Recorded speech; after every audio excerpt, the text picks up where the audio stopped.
Why do we trust McDonald's? Because we know whenever we step into a McDonald's restaurant, you'll always get the same burger because they've been doing it for years and years.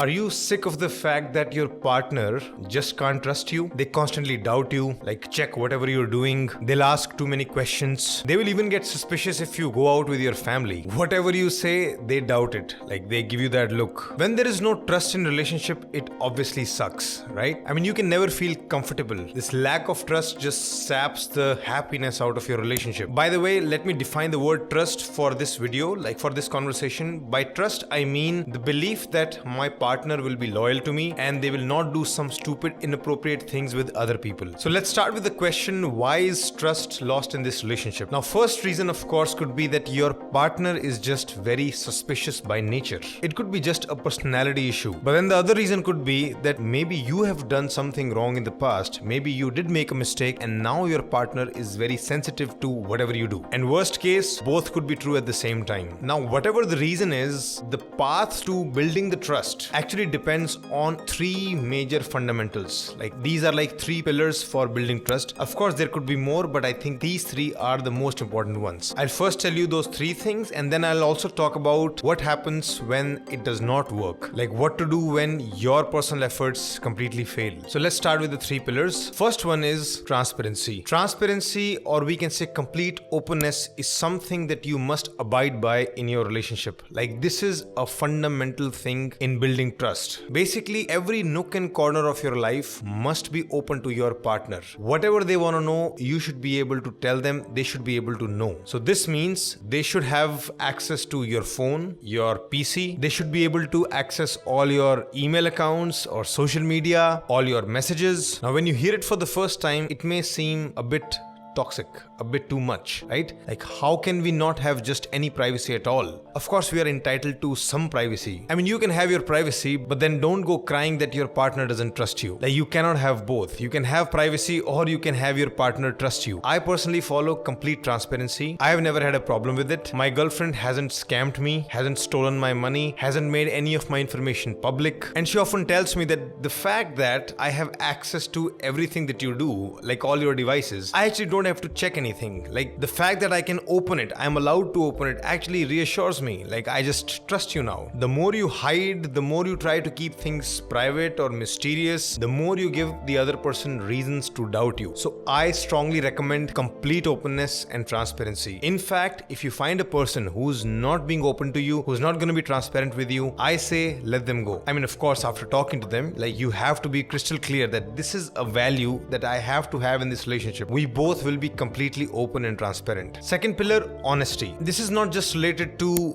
suspicious stuff. This is not just related to matters involving other people. Here I'm talking about honesty in all areas. Just don't lie to your partner, because one lie can start a pattern in your partner's mind. Like one small lie can actually make them think, is everything else is also a lie? Like what else is he lying about? What else is she hiding from me? Just be truthful. Don't change any fact. If you were out drinking with your friends, don't tell your partner that you were at work. If you forgot to do something that your partner asked, just say I forgot. Don't make up silly excuses. Your partner should be at least one person in your life who you can tell everything.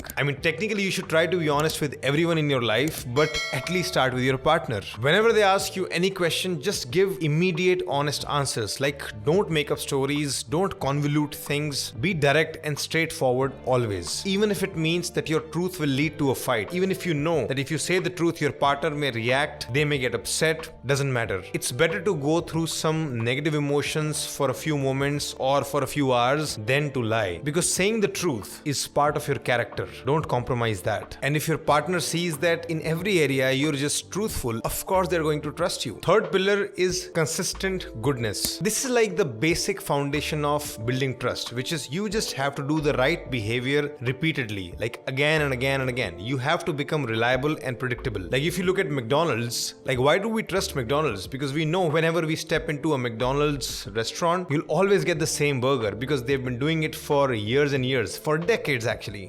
You will live your whole life and die, like probably sooner if you eat too much McDonald's. But yeah, their taste won't change. So for you, what does repeated good behavior looks like? Just don't flirt with other people. Just don't do stupid things. Just don't lead somebody on. Don't talk to your ex behind your partner's back. Don't offer drinks to a girl in a bar. And quite obviously don't cheat. I know just being loyal to your partner, just being on good behavior, like being completely monogamous, it sounds boring. But by now you may have figured out that boring would be much better than a suspicious partner, because a suspicious partner can just make your life hell. And rightfully so if you've done stupid things. Basically, if you behave well over and over, weeks on weeks, months on months, and years on years, your partner will naturally just start to trust you, and it will take its own time. If you do those three things repeatedly, of course trust will build in this relationship. You have to put in the work. You can't demand trust. You can't say to your partner, oh, you love me, you must trust me. That is one of the most bogus lines I've ever heard. I mean, just because your partner loves you, they should trust you? Why? I mean, I'm in love with my girlfriend, but I'm very much capable of cheating and flirting with somebody else and getting attracted to some other women. Of course, your love for your partner doesn't stop you from cheating. A great percentage of people who cheat on their partners are actually in love with their partners. It's just that they start showing love to others also. So this argument that if you love me, you should trust me is bogus. Those are two separate things. Two people can get really attached, they can really love each other, they can really enjoy spending time with each other, but not doing the same thing with somebody else is like a separate matter. It's like a separate skill. So don't mix those two. No matter how much you love each other, you still have to earn each other's trust. But what if your partner is still insecure? They still doubt you despite everything. Of course they will, because things won't change overnight. So meanwhile, as you're dealing with your partner, you might have to do two things. First is reassure them patiently. I know their questions can be repetitive.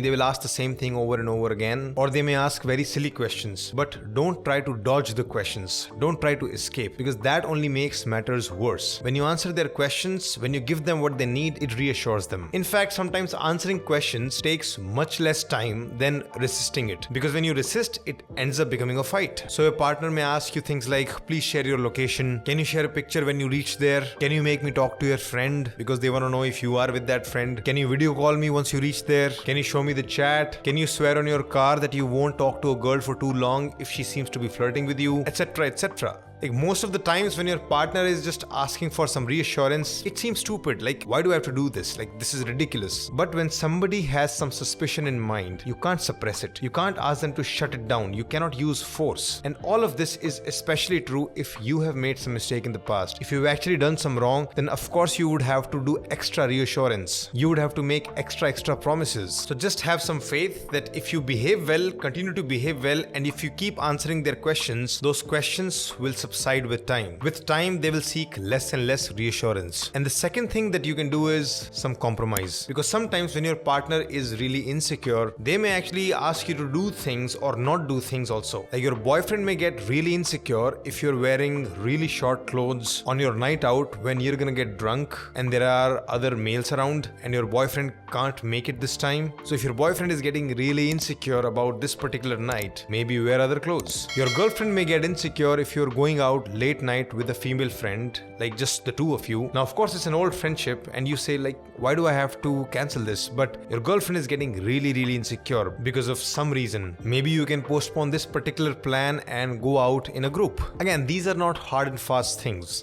This is more like a give and take. Like, how much of your comfort will I accommodate, right? The more you compromise for your partner's comfort, the more they might compromise for your comfort. Because when you compromise, you give them a signal that yes, you matter to me more than those other people or those other plans. Your partner can trust the fact that, okay, when I am feeling really insecure, at least I'm taken seriously. At least I will have some say, some influence on my partner. But of course, don't forget that you do have the right to say no, right? In some areas which are really important to you, like something that you want to do and it's completely rational, you know there is nothing wrong with it, and your fun and your happiness is more important than their discomfort, at least in terms of magnitude in this case, then yeah, go ahead. You can reject their request. So you'll have to decide that issue by issue. But yeah, engaging in a conversation with your partner, allowing them to speak their mind, give you some requests, and you at least showing some willingness to compromise, that builds a lot of trust. Don't just reject things outright. That's pretty much what I want to say. And now I briefly want to touch upon what if you've actually not done anything wrong in your life, like you've not made any mistake, you are genuinely an honest, loyal person, but still your partner is very suspicious because of their personality issues. They're simply just paranoid. What do you do then? I mean, first you can just begin with asking some questions like, why do you feel that way? Like, why do you feel so suspicious? Like, why are you so insecure? And maybe then you'll get some real answers, like maybe your partner observed that with their parents. Maybe their father cheated on the mother. Now they feel that that could repeat here also. Or maybe your partner is so suspicious because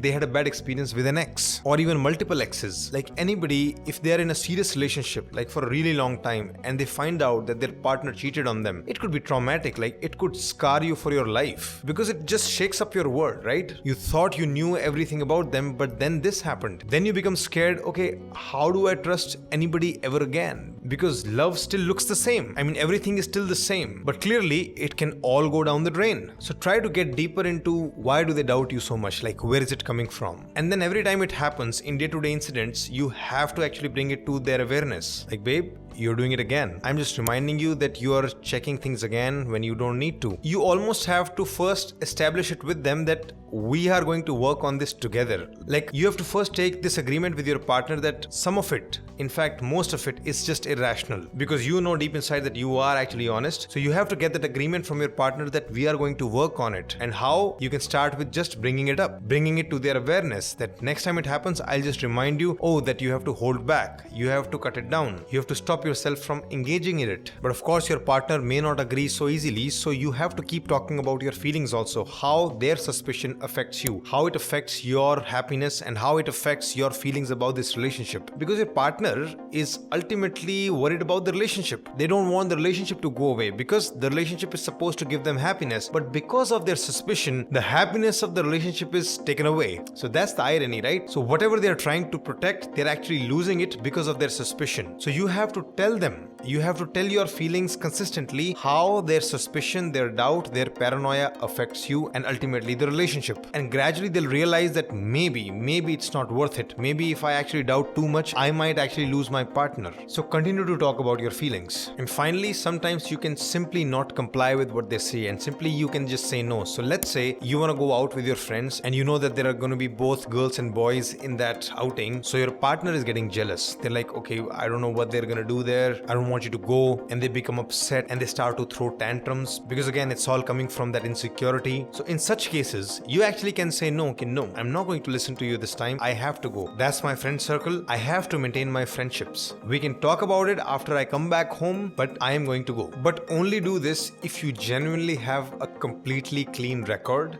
Like you actually have not done anything wrong and you don't have intentions to do anything wrong. What many people do is, like, let's say they'll make a mistake. They were flirting with somebody on social media and the partner caught it. That of course led to a huge fight and now the partner is super duper sensitive. So now the partner who made the mistake, like they'll of course apologize and they'll say, okay, I'll never do that again. And maybe they actually have that intention to never do that again. They actually want to become better. But then after a month, the partner is still sensitive. They are still insecure. They are still checking your phone. But you're like, it's been a month. I've not done it again. I don't intend to do it again. Please trust me now. They want them to trust the partner just immediately. They want the partner to forget about everything and just move on. Well, doesn't work that way. And now that you don't have a clean record, you've actually made a mistake. You actually lose your right to just say no. Now if your partner asks you some questions and wants to check your phone and wants to have like extra vigilance on you, you have to comply because you actually made a mistake. It'll take a really long time, probably months, before you can claim your independence back. So basically you can push back, you can say no to your partner, you can draw boundaries if you are genuinely honest and loyal. So summary, to build trust, follow the 3 pillars: be transparent, be honest, be consistently good. When dealing with an insecure partner, try to reassure them as much as you can, try to compromise as much as you can. But if they go too far, yes, you're allowed to talk to them, you're allowed to challenge them and say no to them. But if you take one thing from this video, let it be this one, that don't force your partner to trust you. Don't demand it. Just do your part 100% and be patient. That's the only reliable and healthy way to develop trust in your relationship. And if you want to watch more of my videos on relationship, you can watch this playlist. Link is also in the description. Thanks for listening. Shridhar Life School is a team of psychologists who specialize in counseling. If you're going through very difficult times or you want to achieve higher well-being, we offer one-on-one counseling for individuals, couples, parents and their children. To book sessions, go to our website shridharlifeschool.com.